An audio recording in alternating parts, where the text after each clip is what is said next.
নকশাল ইস্যুতে সমাজ এবং দেশদ্রোহিতার পক্ষ নিয়ে বিবৃতি দেওয়া হয়েছে বলে সিপিআইএম এর বিরুদ্ধে সাংবাদিক সম্মেলনে অভিযোগ করেছিল ত্রিপুরা প্রদেশ বিজেপি।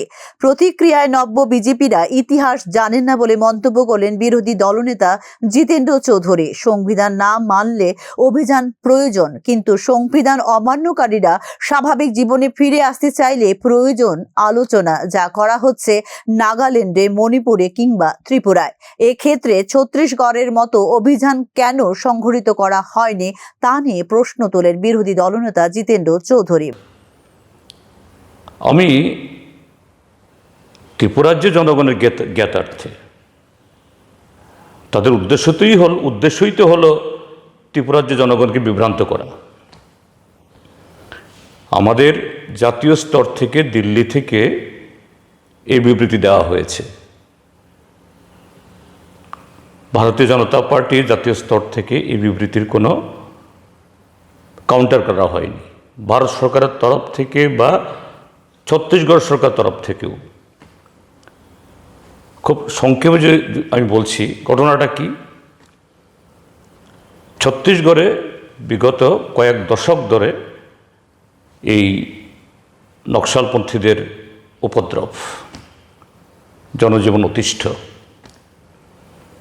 এবং তাদের এই নকশালপন্থীদের এই হামলা হুজ্জুতির প্রথম শিকার হলো আমরা বামপন্থীরা। সেখানে আমাদের ছোট্ট শক্তি, অতি ক্ষুদ্র শক্তি আমাদের,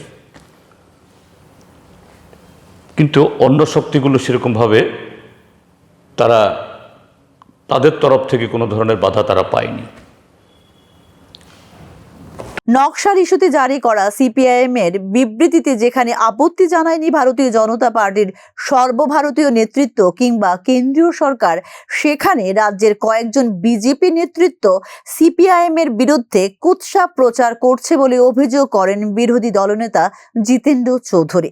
নকশালদের উপরে যে এই প্রশাসনের যে ধরনের পদক্ষেপগুলো চলছে এবং তার যে সর্বশেষ অবস্থা, সে সম্পর্কে সম্প্রতি আমাদের পার্টির পলিট ব্যুরো থেকে একটা বিজ্ঞপ্তি, এই স্টেটমেন্ট জারি করা হয়েছে। এটা নিয়ে সর্বভারতীয় ক্ষেত্রেতে কোনো প্রতিক্রিয়া শাসক দলের তরফ থেকে বা সরকার তরফ থেকে না থাকলেও